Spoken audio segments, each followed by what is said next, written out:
Todo mundo sabe que o petróleo dá muito dinheiro. Imagina então ser dono de 90% de todo o comércio petrolífero dos Estados Unidos. Pois é, e teve um homem que praticamente fundou esse mercado do zero, o que fez ele ganhar muito, mas muito dinheiro. Em valores atuais, a sua fortuna chegava a 330 bilhões de dólares, deixando Jeff Bezos no chinelo. É muita coisa. Para você ter uma ideia, um jogador de futebol que ganha R$1 milhão por mês precisaria jogar por mais de 27 mil anos até acumular essa fortuna. Que merda, hein? Sabia não? O dono de toda essa grana foi John Davison Rockefeller, o homem que revolucionou o conceito do empreendedorismo e de quebra acumulou a maior fortuna que o mundo moderno já viu, se tornando o homem mais rico da história.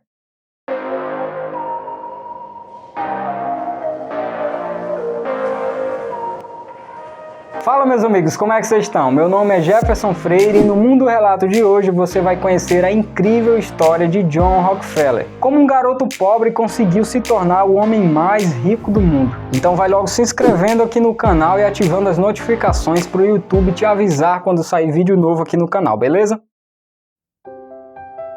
Rockefeller nasceu em 1839 no estado de Nova York, e nessa época o mundo era bem diferente de hoje. Não existia energia elétrica nas casas e muito menos carros. O saneamento não era acessível, então os banheiros ficavam fora das casas. E não vamos esquecer que a escravidão ainda era muito presente na sociedade americana. Rockefeller veio de uma família pobre. Seu pai viajava meses pelo país aplicando golpes de cidade em cidade, e quando decidia aparecer em casa, praticamente não trazia nada. Nesse cenário, o pequeno Rockefeller entendeu que desde cedo teria que assumir a responsabilidade de trazer o sustento para sua casa. Ainda criança, ele começou como engraxate e vendedor de doces. Praticamente todo o dinheiro que ganhava ele entregava à sua mãe, mas ele sempre guardava uma pequena parte para investir. Uma sacada muito inteligente que ele teve nessa época foi entender que se ele frequentasse os mesmos lugares que os homens mais ricos da cidade, ele conseguiria aprender a como acumular fortuna igual aos outros. Então ele pegou o pouco dinheiro que tinha até o momento e começou a frequentar cafés granfinos onde iam grandes empresários da cidade. Ele pedia apenas um café para não ser expulso e ficava lá sentado por horas observando o padrão de comportamento dos grandes empresários enquanto conversavam.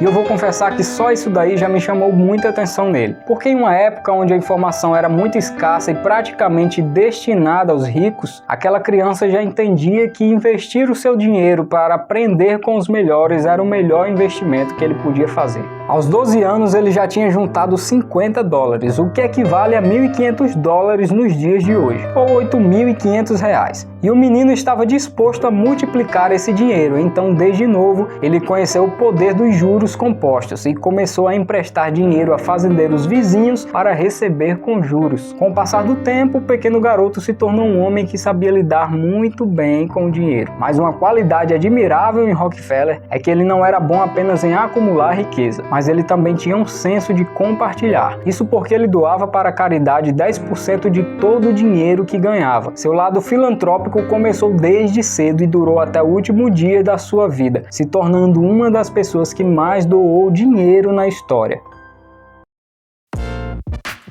O menino cresceu e aos 18 anos ele e sua família já tinham se mudado para Cleveland. E nessa época Rockefeller pediu um empréstimo ao banco no valor de $4.000, o equivalente a $100 mil nos dias de hoje. Isso para abrir a sua primeira empresa. Agora pensa comigo, só no fato de o banco emprestar $100 mil para um garoto de 18 anos, já dá para ter uma ideia na imagem de homem de negócios que ele transmitia. O banco nunca empresta dinheiro para qualquer um, meu amigo. Tem gente que chega lá pedindo dinheiro assim, ó. Estou precisando de uma moedinha para inteirar um pote de cachaça para beber na praça.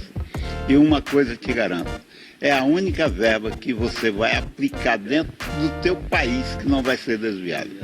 Em 1863 já havia acontecido o boom do petróleo nos Estados Unidos e muitos homens ricos estavam investindo suas fortunas para descobrir reservas de petróleo. Mas Rockefeller não era como os outros, ele acreditava que investir muito dinheiro para descobrir reservas de petróleo era um negócio muito arriscado. Nessa época, com a descoberta do querosene como um combustível mais limpo, barato e seguro para ser usado na iluminação de residências, Rockefeller entendeu que a melhor estratégia para ele seria deixar que os outros gastassem suas fortunas procurando pelo petróleo, enquanto ele construiria refinarias para fabricar querosene para todo o país. E assim nasceu a gigante Standard Oil. A Standard Oil deu muito certo e ele começou a ganhar rios de dinheiro com isso. Mas montar uma refinaria de querosene era algo relativamente fácil para qualquer empresário com dinheiro, e os seus concorrentes estavam dando muito trabalho. Então Rockefeller decidiu apostar em uma estratégia diferente para ganhar a disputa: a distribuição. Ele então apostou em uma alta demanda dos fretes para conseguir fechar contratos com as maiores ferrovias do país, as ferrovias de Vanderbilt e as de Tom Scott, os homens mais poderosos dos Estados Unidos até então. Como ele tinha muita demanda, conseguiu barganhar por exclusividade, fazendo com que seus concorrentes não conseguissem transportar grandes quantidades de petróleo nas mesmas ferrovias e, consequentemente, tornando seu querosene o mais barato do país. Assim, seus concorrentes vendiam menos, tornando o negócio pouco lucrativo. Nesse momento, Rockefeller ia até os seus concorrentes e oferecia uma proposta para comprar as suas refinarias, o que ele usaria para aumentar a sua própria produção. O maluco é brabo.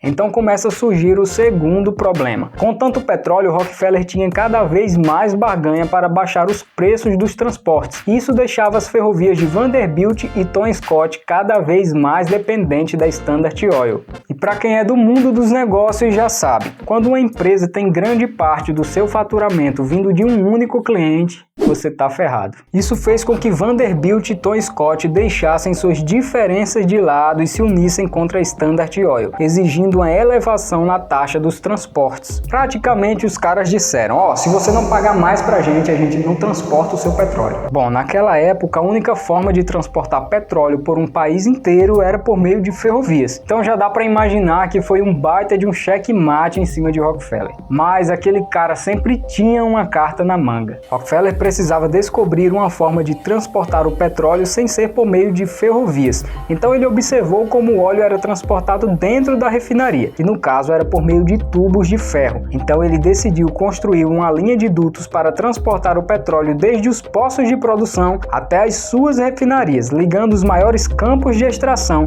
às maiores refinarias do país. E assim nasceram os famosos oleodutos, que são usados até hoje em todo o planeta. Sem perder tempo, ele começa a produção da sua própria linha de transportes, atravessando morros, campos e rios com seus dutos de ferro, chegando a uma produção de 2 km por dia e formando uma malha de mais de 6.000 quilômetros de oleodutos. Aqui nós já temos uma grande ideia de quem era Rockefeller como empreendedor. Aquele garoto que ia até o café observar os ricos conversando, tinha acabado de enfrentar os dois maiores empresários dos Estados Unidos, que por sua vez era o país mais forte do planeta. Ou seja, na prática ele tinha enfrentado os dois homens mais poderosos do mundo e tinha levado a melhor. A sua estratégia deu muito certo, mas quando grandes tubarões se enfrentam, vai ter cheiro de sangue na água. Um terço das empresas ferroviárias do país quebraram. Nessa época, Vanderbilt acabou falecendo. Tom Scott tentou aguentar firme, mas sem o petróleo da Standard Oil, ele sofreu uma queda de 40% no seu faturamento, o levando a ter que demitir metade dos seus funcionários. Por sua vez, os funcionários revoltados se juntaram e atearam fogo em galpões e trens da empresa, destruindo o restante do que tinha sobrado. E depois dessa disputa, Rockefeller se tornou o homem mais rico do mundo, responsável por 90% de toda a produção de petróleo dos Estados Unidos e 98% de todo o querosene consumido no planeta.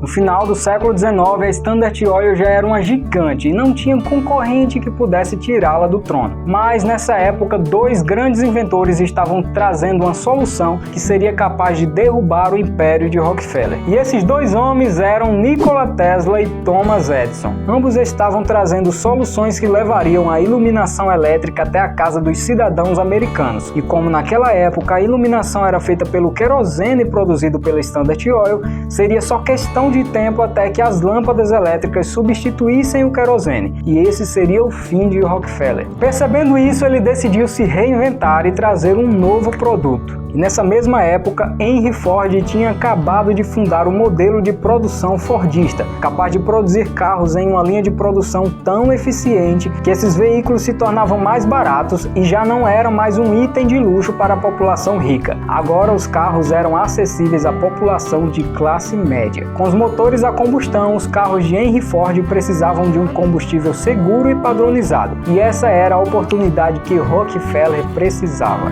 Nessa época a gasolina já existia, só que ela era um subproduto gerado na produção do querosene, e por ser considerado um líquido muito inflamável e sem utilidade, ela era simplesmente jogada fora. Imagina isso, cara, gasolina sendo jogada fora. Que onda é essa, meu irmão?